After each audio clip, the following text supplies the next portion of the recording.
Hi friends, this is Expert YouTube channel ಗೆ ನಿಮಗೆಲ್ಲರಿಗೂ ಸ್ವಾಗತ. So today we discuss about the characteristics of database approach. So characteristics of database approach ಏನಂತಿ important question. So ನಿಮ್ಗೆ ಏನ್ ಮಾಡ್ತಾರೆ exam ನಲ್ಲಿ ಕೇಳುವಂತ chances ತುಂಬಾನೇ ಇದೆ. ಸೊ ಫಸ್ಟ್ ಯೂನಿಟ್ ಮೇಲೆ ನಾನು ಏನ್ ಮಾಡಿ ಇಂಪಾರ್ಟೆಂಟ್ ಕ್ವಶನ್ಸ್ ನ ಆಲ್ರೆಡಿ ಅಪ್ಲೋಡ್ ಮಾಡೀನಿ. ಅಲ್ಲಿಯೂ ಸಹ ಏನ್ ಕೇಳ್ಯಾರ characteristic explain the characteristics of database approach ಅಂತ ಕೇಳ್ಯಾರ. ಸೊ ಫಸ್ಟ್ ಏನದಾವ ನಿಮ್ ಕಡೆ 4 ಅಪ್ರೋಚಸ್ ಅದಾವ. In that first one, self-describing nature.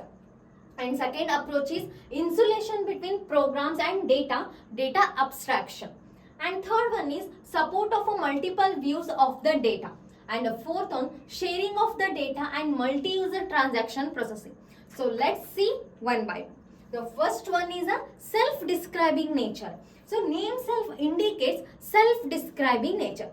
So, of self-describing nature of a database system means that the database system not only contains the database but also the information about the structure and constraint of the database.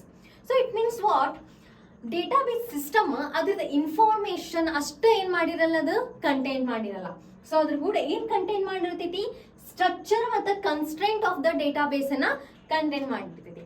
So ಡೇಟಾಬೇಸ್ದಾಗ ಏನಿರುತ್ತಾ store ಇರುತ್ತೆ entire definition ಮತ್ತು ಅದ್ರ description ಏನಿರುತ್ತಾ database ಒಳಗಡೆ store ಆಗುತ್ತೆ.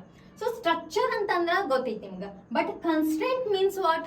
So constraint ಅಂತಂದ್ರೆ rules or conditions apply to the database. So ಒಂದು ಡೇಟಾಬೇಸಿಗೆ ನಾವೇನು ರೂಲ್ಸ್ ಕಂಡೀಷನ್ಸ್ ನ ಅಪ್ಲೈ ಮಾಡ್ತೀವಲ್ಲ, ಸೊ ಅದಕ್ಕೆ ಏನಂತೀವಿ ಕನ್ಸ್ಟ್ರೆಂಟ್ ಅಂತ ಕರಿತೀವಿ. ಸೊ ಅದು ಕೂಡ ಏನಿರುತ್ತಾ ಡೇಟಾಬೇಸ್ ಒಳಗಡೆ ಸ್ಟೋರ್ ಇರುತ್ತೆ. ಸೊ ಅದಕ್ಕೆ ಏನ್ ಹೇಳ್ಯಾರ ಅವರು, database system not only contains the database but it also contains the information about the structure and constraint. Entire definition mattena description store irata. So first point adu. Next point, this information about the database structure and constraint is known as the metadata. So what is the metadata? The information about the database structure and constraint is known as metadata. So ಅದಕ್ಕೆ ಒಂದು word ಅನ್ನ ಕೊಟ್ಟಾರ, ಏನು metadata ಅಂತ ಕೊಟ್ಟಾರ. Next the metadata is stored in the catalogue of the database. So ಹಾಗಂದ್ರೆ metadata ಎಲ್ಲಿ store ಇರುತ್ತಾ? ಕೆಟಲಾಗ್ ಅನ್ನೋ ಡೇಟಾಬೇಸ್ ಒಳಗಡೆ ಏನಿರುತ್ತಾ ಮೆಟಾಡೇಟಾ ಸ್ಟೋರ್ ಇರುತ್ತಾ. ಸೊ ಹಾಗಂದ್ರೆ ಮೆಟಾಡೇಟಾ ಅಂತಂದ್ರೇನು? ಸ್ಟ್ರಕ್ಚರ್ ಅಂಡ್ ಕನ್ಸ್ಟೆಂಟ್ ಇನ್ಫಾರ್ಮೇಶನ್ ಏನ್ ಸ್ಟೋರ್ ಆಗುತ್ತಲ್ಲ ಅದಕ್ಕೆ ಏನಂತ ಕರಿತೀವಿ ನಾವು? ಮೆಟಾಡೇಟಾ ಅಂತ ಕರಿತೀವಿ. ಸೊ ಸೆಲ್ಫ್ ಡಿಸ್ಕ್ರೈಬಿಂಗ್ ನೇಚರ್ ಅಂತಂದ್ರೇನು? And the self-describing nature not only contain the database itself, so it's also contain the structure and constraint. So structure and constraint about the information is known as a metadata. So metadata is stored in what? So in the catalog. So this is about the self-describing nature. So understand ಆಯ್ತು. So self-describing nature ಅಂತಂದ್ರೇನು? Structure ಅಷ್ಟು definition ಏನಿರಲ್ಲ, store ಇರಲ್ಲ. ಅದ್ರ ಕೂಡ ಏನು store ಇರುತ್ತೆ, ಅದ್ರ ಸ್ಟ್ರಕ್ಚರ್ ಆಗಿರ್ಬೋದು, ಅದ್ರ ಡಿಸ್ಕ್ರಿಪ್ಷನ್ ಏನಂತೀವಿ, ಕನ್ಸ್ಟ್ರೆಂಟ್ ಏನಂತೀವಿ, ರೂಲ್ಸ್ ಅಂಡ್ ಕಂಡೀಷನ್ಸ್ ಏನಿರುತ್ತಾ, ಸೊ ಅದೆಲ್ಲ ಏನಿರುತ್ತಾ ಈ ಡೇಟಾಬೇಸ್ ಒಳಗಡೆ ಸ್ಟೋರ್ ಆಗುತ್ತಾ. ಸೊ ಸ್ಟ್ರಕ್ಚರ್ ಅಂಡ್ ಕನ್ಸ್ಟ್ರೆಂಟ್ ಏನು ಇನ್ಫಾರ್ಮೇಶನ್ ಇರುತ್ತಲ್ಲ, ಸೊ ಅದಕ್ಕೆ ಒಂದು ನೇಮ್ ಅನ್ನ ಕೊಟ್ಟಾರ, ಏನು ಮೆಟಾಡೇಟಾ ಅಂತ ಕೊಟ್ಟಾರ. ಸೊ ಆ ಮೆಟಾಡೇಟಾ ಎಲ್ಲಿ ಸ್ಟೋರ್ ಇರುತ್ತಾ? ಇನ್ನು ಕೆಟಲಾಗ್ ಒಳಗಡೆ ಮೆಟಾಡೇಟಾ ಸ್ಟೋರ್ ಇರುತ್ತೆ. ಸೊ ಫಸ್ಟ್ ಒನ್ ಕ್ಲಿಯರ್ ಆಯ್ತು. ಸೊ ಏನ್ ಮಾಡೋಣ, ನೆಕ್ಸ್ಟ್ ಅಪ್ರೋಚ್ ಅನ್ನ ನೋಡೋಣ. So second one is insulation between programs and data abstraction. So insulation between programs and data, it means what? So in a file system, if some changes are made in the file structure, then to handle these changes in more changes have to be made in all the programs that access this file. For example, so better understanding this statement, so let's consider one simple example. You want to add a piece of data. What? You want to add some piece of data, say date of birth of a student. So we have to create student database. We have to forget to add the date of birth. But now we have to add the date of birth in a student table. Just adding it to the database is not a thought. The whole program will have to be rewrite to make it work. So ida ಏನು meaning ಹೇಳತೈತಿ? ನಾವು ಒಂದು date of birth ನಾವೇನ್ ಮಾಡತ್ತೀವಿ, ಒಂದು student database ನ create ಮಾಡತ್ತೀವಿ. ಏನ್ create ಮಾಡತ್ತೀವಿ? Student database ನ create ಮಾಡತ್ತೀವಿ. So ಅಲ್ಲಿ ನಾವೇನ್ ಮಾಡಿದ್ವಿ, date of birth, student in date of birth ನ ಹಾಕೋದು ನೆನಪಾರಿದ್ವಿ. ಸೊ ಇವಾಗ ಏನ್ ಮಾಡ್ಬೇಕು, ಡೇಟ್ ಆಫ್ ಬರ್ತ್ ನ ಆಡ್ ಮಾಡ್ಬೇಕು ಅದ್ರಾಗ ಅಂತಂದ್ರೆ ಇನ್ನ ಫೈಲ್ ಸಿಸ್ಟಮ್ ಒಳಗಡೆ ಇಟ್ಸ್ ನಾಟ್ ಪಾಸಿಬಲ್ ಇತ್ತು. ಸೊ ಏನಾದ್ರು ನಾವು ಹಾಕಿದ್ವಿ ಅಂತಂದ್ರೆ ನಾವು ಏನ್ ಮಾಡ್ಬೇಕಿತ್ತು, ಆ ಪ್ರೋಗ್ರಾಮ್ ಎಕ್ಸಿಕ್ಯೂಟ್ ಆಗಕ್ಕ ಪೂರ್ತಿ ಹೋಲ್ ಪ್ರೋಗ್ರಾಮ್ ಅನ್ನ ಚೇಂಜ್ ಮಾಡ್ಬೇಕಿತ್ತು. ಸೊ ಅದಕ್ಕೆ ಏನ್ ಮಾಡಿದ್ವಿ ನಾವು, ಇನ್ನ database. But in compared to the database system, all you need to do define another data. So ನಾವೇನ್ ಮಾಡ್ಬೋದು, ಅಲ್ಲಿ ಇನ್ನೊಂದು ಡೇಟಾನ ಡಿಫೈನ್ ಮಾಡಿ item in a catalogue called the date of birth. So ನಾವು ಕೆಟಲಾಗ್ ಒಳಗಡೆ ಏನ್ ಮಾಡಿದ್ವಿ, ಒಂದು ಡೇಟ್ ಆಫ್ ಬರ್ತ್ ಅನ್ನೋದು ಐಟಮ್ ಅನ್ನ ಡೇಟಾ ಐಟಮ್ ಅನ್ನ ಏನ್ ಮಾಡಿದ್ವಿ, ಕ್ರಿಯೇಟ್ ಮಾಡಿದ್ವಿ. ಮಾಡಿದ್ಮೇಲೆ ಏನಾದ್ರು all changes will be reflected, ತಾನೇ ಏನಾದ್ರು ಚೇಂಜಸ್ ಆಗಿ there is no need to change the whole program. So ಅಲ್ಲೇ ಜಸ್ಟ್ ನಾವು ಚೇಂಜ್ ಮಾಡ್ಬಿಡ್ತೀವಿ, ಹೋಲ್ ಪ್ರೋಗ್ರಾಮ್ ಅನ್ನ ಏನ್ ಮಾಡಲ್ಲ, ನಾವು ಅಲ್ಲಿ ಚೇಂಜಸ್ ಮಾಡಲ್ಲ. ಸೊ ಇಲ್ಲೇನಾದ್ರು there is no need to change the whole program. ನಾವೇನ್ ಮಾಡಿದ್ವಿ, ಇಲ್ಲಿ ಹೋಲ್ ಪ್ರೋಗ್ರಾಮ್ ಅನ್ನ ಚೇಂಜ್ ಮಾಡಲಿಲ್ಲ, ಅದೇನಾಯ್ತು ತನ್ನಷ್ಟಕ್ಕೆ ತಾನೇನಾಗ್ಬಿಟ್ಟು ರಿಫ್ಲೆಕ್ಟ್ ಆಯ್ತು. ಸೊ ಅದೇನು ಡೇಟಾ ಅಬ್ಸ್ಟ್ರಾಕ್ಷನ್. ಸೊ ನೀವು ಜಾವಾದಲ್ಲಿ ಕಲಿತೀರಿ ಅಬ್ಸ್ಟ್ರಾಕ್ಷನ್ ಅಂದ್ರೆ ಏನು ಅಂತ. ಸೊ ಡೇಟಾ ಅಬ್ಸ್ಟ್ರಾಕ್ಷನ್ ಅಂತಂದ್ರೆ ಯೂಸರ್ ಏನ್ ವಿಸಿಬಲ್ ಬೇಕು ಅದಷ್ಟೇ ಏನಾಗುತ್ತೆ, ಯೂಸರ್ ವಿಸಿಬಲ್ ಆಗುತ್ತೆ.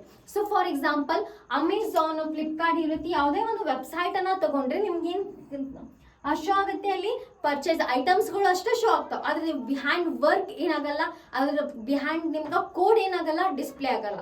ಸೊ ಅದಕ್ಕೆ ಏನಂತೀವಿ, ಅಬ್ಸ್ಟ್ರಾಕ್ಷನ್ ಅಂತ ಕರಿತೀವಿ. ಫಾರ್ ಎಕ್ಸಾಂಪಲ್ ಲೈಟ್ ಅನ್ನ ನೋಡಿರ್ಬೋದು, ಫ್ಯಾನ್ ಅನ್ನ ನೋಡ್ತಿರ್ಬೋದು, ನಿಮ್ಗೆ ಜಸ್ಟ್ ಏನಾಗತ್ತೈತಿ, ವಿಸಿಬಲ್ ಆಗತೈತಿ, ರೈಟ್? ಸೊ ಅದ್ರೊಳಗಿರುವಂತಹ ವೈರ್ಸ್ ಕಾಣತಾವು ಇಲ್ಲ, ಜಸ್ಟ್ ನಮ್ಗೆ ಲೈಟು ಫ್ಯಾನ್ ವಿಸಿಬಲ್ ಆಗುತ್ತೆ. ಅದ್ರೊಳಗಡೆ ಇರುವಂತಹ ಲೈಟ್ ಏನು ವೈರ್ಸ್ ಕನೆಕ್ಷನ್ ಐತಿ, ಏನು ನಮ್ಗೆ ವಿಸಿಬಲ್ ಆಗುತ್ತಾ ಇಲ್ಲ. ಅದಕ್ಕೆ ಏನಂತ ಕರಿತೀವಿ ನಾವು, ಡೇಟಾ ಅಬ್ಸ್ಟ್ರಾಕ್ಷನ್ ಅಂತ ಕರಿತೀವಿ. ಸೊ ಇಲ್ಲಿ ಏನಾಗತ್ತೈತಿ, ನಮ್ದು ಡೇಟಾ ಅಬ್ಸ್ಟ್ರಾಕ್ಷನ್ ಆಗತೈತಿ. ಮತ್ತು insulation between programs and data, programs ಮತ್ತೆ ಡೇಟಾ ಏನಾಗುತ್ತಾ, ಅಲ್ಲಿ ತನ್ನಷ್ಟಕ್ಕೆ ತಾನೇ ಏನಾಗ್ಬಿಡುತ್ತೆ, ರಿಫ್ಲೆಕ್ಟ್ ಆಗುತ್ತೆ. There is no need to change the whole program in DBMS. But in a file system we have to, ನಾವೇನ್ ಮಾಡ್ಬೇಕಿತ್ತು, we have to change all the entire program. So because of our program is work, ನಮ್ಮ program work ಆಗ್ಲಿಕ್ಕೆ ನಾವು entire program ಅನ್ನ ಏನ್ ಮಾಡ್ಬೇಕಿತ್ತು, changes ಮಾಡ್ಬೇಕಿತ್ತು. So ಅದೇ ಏನ್ ಹೇಳುತ್ತೆ, approach second, insulation between programs and data abstraction. So first one ಏನ್ ಹೇಳತ್ತಿತ್ತು, ಸೆಲ್ಫ್ ಡಿಸ್ಕ್ರೈಬಿಂಗ್ ನೇಚರ್ದಾಗ ಅದರೊಳಗಡೆ ಏನಿರಲ್ಲ, ಬರೀ ಡೇಟಾಬೇಸ್ ಇನ್ಫಾರ್ಮೇಶನ್ ಅಷ್ಟೇ ಸ್ಟೋರ್ ಇರಲ್ಲ, ಅದರಲ್ಲಿ ಸ್ಟ್ರಕ್ಚರ್, ಕನ್ಸ್ಟೆಂಟ್, ಆಲ್ ಇನ್ಫಾರ್ಮೇಶನ್ ಏನಿರುತ್ತ ಸ್ಟೋರ್ಡ್ ಇರುತ್ತ, ಮೆಟಾ ಡೇಟಾ ಇರುತ್ತೆ. ಸೊ ಮೆಟಾ ಡೇಟಾ ಇದ್ರೊಳಗಡೆ ಇರುತ್ತೆ. ಅದೇನಾಯ್ತು, ಫಸ್ಟ್ ಸೆಲ್ಫ್ ಡಿಸ್ಕ್ರೈಬಿಂಗ್ ನೇಚರ್ದಾಗ ಆಯ್ತು. Second one insulation between programs and data ಅಬ್ಸ್ಟ್ರಾಕ್ಷನ್ದಾಗ ಏನಾಗತ್ತೈತಿ, ಸೊ ಇಲ್ಲೇನಾಗತ್ತೈತಿ, ನಾವು ಫೈಲ್ ಸಿಸ್ಟಮ್ಗೆ ಮತ್ತು DBMS ಗೆ ಕಂಪೇರ್ ಮಾಡಿದ್ರೆ ಫೈಲ್ ಸಿಸ್ಟಮ್ದಾಗ ನಾವೇನೋ ಒಂದು ಹೊಸದು ಆಡ್ ಮಾಡಬೇಕು ಡೇಟಾ ಅಂತಂದ್ರೆ ಹೋಲ್ ಪ್ರೋಗ್ರಾಮ್ ಏನಾಗ್ತಿತ್ತು, ಅಲ್ಲಿ ಚೇಂಜ್ ಮಾಡಬೇಕಿತ್ತು. ಬಟ್ ಇನ್ನು DBMS ಒಳಗೆ ನಾವು ಆಲ್ ಕಂಪ್ಲೀಟ್ ಪ್ರೋಗ್ರಾಮ್ ಅನ್ನ ಚೇಂಜ್ ಮಾಡಲ್ಲ, ಜಸ್ಟ್ ಒಂದು ಡೇಟಾ ಐಟಮ್ ಅನ್ನ ಯಾವ್ದು ಬೇಕೋ ಅದನ್ನ ಆಡ್ ಮಾಡಿದ್ರೆ ಏನಾಗುತ್ತೆ, ತನ್ನಷ್ಟಕ್ಕೆ ತಾನೇ ಅದು ರಿಫ್ಲೆಕ್ಟ್ ಆಗುತ್ತೆ. So clear for first one and second one. So next we discuss about the support for multiple views of the data. So next one is support of multiple views of the data. A database has a multi-user, right? So each user may need a different view of the database. So ಏನೈತಿ, first point, ನಮ್ಮ ಹತ್ರ database multiple user. So ಇದನ್ನ ಏನ್ ಮಾಡಲ್ಲ, ಒಂದು ಅಪ್ಲಿಕೇಶನ್ಗೆ apply ಆಗ್ಲಿ ಅಂತ ಡೇಟಾಬೇಸ್ ಸಿಸ್ಟಮ್ ನ ಇಂಟ್ರೊಡ್ಯೂಸ್ ಮಾಡಿಲ್ಲ. ಸೊ ಎಲ್ಲ ಅಪ್ಲಿಕೇಶನ್ಗೆ ಏನಾಗತ್ತಿದು, ಡೇಟಾಬೇಸ್ ಯೂಸ್ ಆಗ್ಲಿ ಅನ್ನೋ ಕಾರಣಕ್ಕೆ ಏನ್ ಮಾಡ್ಯಾರ, ಇಂಟ್ರೊಡ್ಯೂಸ್ ಮಾಡ್ಯಾರ. ಸೊ ಬಿಫೋರ್ ಏನ್ ಮಾಡ್ತಿದ್ವಿ, ನಾವು ಫೈಲ್ ಸಿಸ್ಟಮ್ ನ ಯೂಸ್ ಮಾಡ್ತಿದ್ವಿ. ಸೊ ಅದರಿಂದ ಡೇಟಾಬೇಸಿಗೆ ಎದಕ್ಕೆ ಸ್ವಿಚ್ ಆದ್ವಿ ಅನ್ನೋದನ್ನ ಏನ್ ಮಾಡಿ ನಾನು ಪ್ರೀವಿಯಸ್ ವಿಡಿಯೋದಲ್ಲಿ ಡಿಸ್ಕಸ್ ಮಾಡಿದ್ವಿ. ಸೊ ಇಲ್ಲೇನೈತಿ, ಆ database has a multi user. So multi user ಏನ್ ಮಾಡ್ತಾರ, ಡೇಟಾಬೇಸ್ ಸಿಸ್ಟಮ್ ನ ಯೂಸ್ ಮಾಡ್ತಾರ. May need a different view of the database. ಆ ಎಲ್ಲ ಮಲ್ಟಿ ಯೂಸರ್ ಏನಿರುತ್ತೆ ಸೇಮ್ ವ್ಯೂ ಬೇಕಿರಲ್ಲ. ಸೊ ಬೇರೆ ಬೇರೆ ವ್ಯೂಸ್ ಆಫ್ ಡೇಟಾ ಏನ್ ಮಾಡ್ತಾರ, ಅವರು ಆಕ್ಸೆಸ್ ಮಾಡ್ತಾರ. So database view can be the information that is stored in the database. ಏನಿರುತ್ತ, ಡೇಟಾಬೇಸ್ ಒಳಗಡೆ ಏನ್ ಸ್ಟೋರ್ ಇರುತ್ತೆ ಇನ್ಫಾರ್ಮೇಶನ್, ಅದಕ್ಕೆ ಏನ್ ಕರಿತೀವಿ ನಾವು, ವ್ಯೂ ಅಂತ ಕರಿತೀವಿ.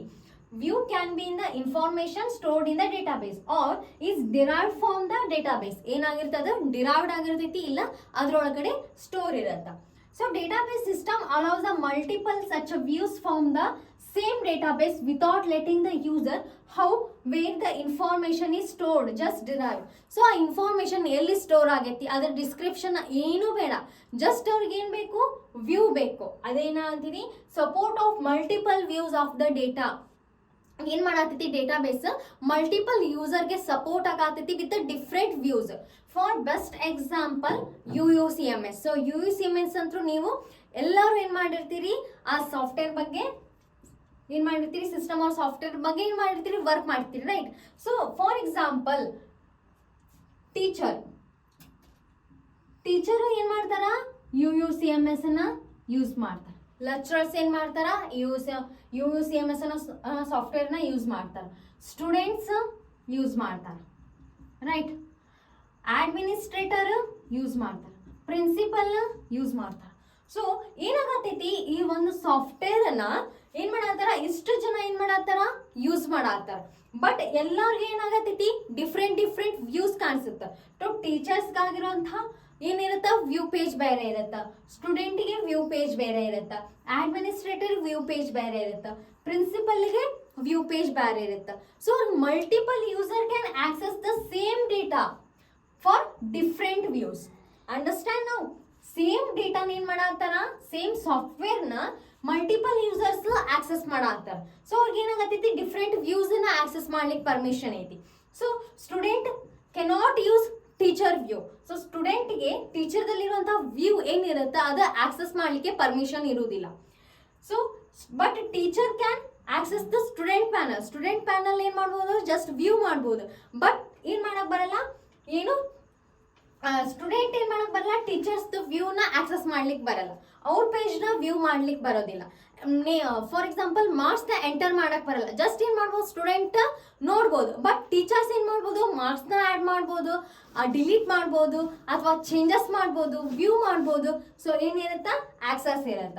ಅಡ್ಮಿನಿಸ್ಟ್ರೇಟರ್ ಇದೆಲ್ಲ ವಿಸಿಬಲ್ ಮಾಡ್ಬೋದು, student panel, teacher panel visible ಮಾಡ್ಬೋದು, ಪ್ರಿನ್ಸಿಪಲ್ ಕೂಡ ವಿಸಿಬಲ್ ಮಾಡ್ಬೋದು. ಸೊ ಈ ರೀತಿ ಏನಿತ್ತ, ಒಂದೇ ಸಾಫ್ಟ್ವೇರ್ ನ ಮಲ್ಟಿಪಲ್ ಯೂಸರ್ಸ್ ಏನ್ ಮಾಡ್ತಾರ, ವ್ಯೂ ಮಾಡ್ತಾರ. ಸೊ ಏನಿರುತ್ತ, multiple views of the data. Understand ಆಯ್ತ್ರಿ. ನೆಕ್ಸ್ಟ್ ಏನ್ ಬರುತ್ತೆ, sharing of the data and multi transaction processing. So ಇವೆರಡು ಸ್ವಲ್ಪ ಸಿಮಿಲರ್ ಬಟ್ ಕನ್ಫ್ಯೂಸ್ ಮಾಡ್ಕೋಬೇಡ್ರಿ. ಇದ್ರಾಗ ಏನಾಗತೈತಿ, ಸಪೋರ್ಟ್ ಮಾಡತೈತಿ, ಮಲ್ಟಿಪಲ್ ವ್ಯೂಸ್ ಆಫ್ ದ ಡೇಟಾನ ಸಪೋರ್ಟ್ ಮಾಡತ್ತ. ಸೊ ಇದು ಏನ್ ಅನ್ನೋದನ್ನ ನೋಡೋಣ. So fourth one is sharing of the data, multi-user transaction processing. A multi-user DBMS, as a name suggests or name self indicates that, means multi-user. So ಏನ್ ಮಾಡ್ಬೋದು, multi-user ಡೇಟಾನ access ಮಾಡ್ಬೋದು. So ನಿಮ್ ಕಡೆ ಏನಿರ್ತದೆ, ಒಂದು ಡೇಟಾ ಬೇಸ್ ಐತಿ ಅಂತಂದ್ರ ಏನ್ ಮಾಡ್ಬೋದು, ಇದೊಂದು ನಿಮ್ ಕಡೆ ಏನೈತಿ, ಡೇಟಾ ಬೇಸ್. ಈ ಡೇಟಾ ಬೇಸ್ ಏನ್ ಮಾಡ್ಬೋದು, ಮಲ್ಟಿ ಯೂಸರ್ ಏನ್ ಮಾಡ್ಬೋದು, ಡೇಟಾನ ಆಕ್ಸೆಸ್ ಮಾಡ್ಬೋದು ಅಟ್ ಅ ಸೇಮ್ ಟೈಮ್ನಾಗ ಏನ್ ಮಾಡ್ಬೋದು, ಮಲ್ಟಿ ಯೂಸರ್ ಡೇಟಾನ ಆಕ್ಸೆಸ್ ಮಾಡ್ಬೋದು. ಬಟ್ ಇಲ್ಲೇನಿತ್ತು, ಮಲ್ಟಿ ಯೂಸರ್ ಡೇಟಾನ ಆಕ್ಸೆಸ್ ಮಾಡ್ತಿದ್ರು, ಜಸ್ಟ್ ಏನ್ ಮಾಡ್ತಿದ್ರು, ಅಲ್ಲಿ ವ್ಯೂ ಮಾಡ್ತಿದ್ರು. ಇಲ್ಲೇನ್ ಮಾಡ್ತಾರ, ಡೇಟಾನ ಆಕ್ಸೆಸ್ ಮಾಡ್ತಾರ. It must allow the multi user to access and use the database at the same time. So same ಟೈಮ್ದಾಗ ಏನ್ ಮಾಡ್ತಾರ, ಡೇಟಾ ಬೇಸ್ ನ ಆಕ್ಸೆಸ್ ಮಾಡ್ತಾರ multiple users. And this is a must when the multiple application use a single database. So ಏನಿರುತ್ತೆ, ಒಂದು database ಇರುತ್ತೆ, single database. is to store an integrated data in one single database. So one single database ಒಳಗಡೆ ಏನ್ ಮಾಡ್ತಾರ, multiple user data ಏನ್ ಮಾಡ್ತಾರ, access ಮಾಡ್ತಾರ. But multiple user cannot modify same data at a same time. ಏನ್ ಮಾಡ್ಲಿಕ್ಕೆ ಬರಲ್ಲ, access ಮಾಡ್ಬೋದು, ಬಟ್ ಅವ್ರು ಏನ್ ಮಾಡಕ್ ಬರಲ್ಲ, ಮಾಡಿಫೈ ಎನಿ ಚೇಂಜಸ್ ಅನ್ನ ಏನ್ ಮಾಡಕ್ ಬರಲ್ಲ, ಅಟ್ ಅ ಸೇಮ್ ಟೈಮ್ದಾಗ ಮಾಡ್ಲಿಕ್ಕೆ ಬರೋದಿಲ್ಲ. This achieve concurrency control. So ಹಿಂಗೇನಾದ್ರೂ ಚೇಂಜಸ್ ಮಾಡಕ್ ಕುಂತ್ರು ಅಂತಂದ್ರೆ ಅಲ್ಲಿ ಏನಾಗುತ್ತ, ಕನ್ಕರೆನ್ಸಿ ಕಂಟ್ರೋಲ್ ಫಾರ್ಮ್ ಆಗುತ್ತ.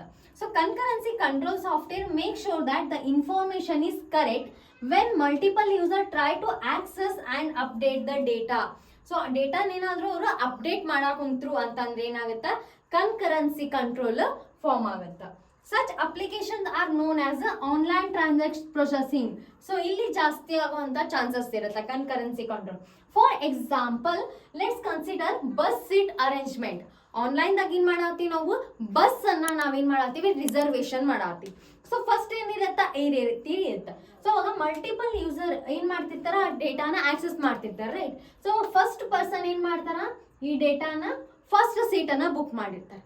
ಸೊ ಸೆಕೆಂಡ್ ಪರ್ಸನ್ ಬರ್ತಾನ, ಅಗೇನ್ ಏನು ಮಾಡ್ತಾನ ಫಸ್ಟ್ ಸೀಟನ್ನು ಬುಕ್ ಮಾಡ್ತಾನ. ಸೊ ಅವಾಗ ಏನು ಬರುತ್ತಾ, seat number 1 is not available, kindly select another seat. ಈ ರೀತಿ ಏನಾಗುತ್ತಾ, ಒಂದು ಮೆಸೇಜ್ ಡಿಸ್ಪ್ಲೇ ಆಗುತ್ತಾ.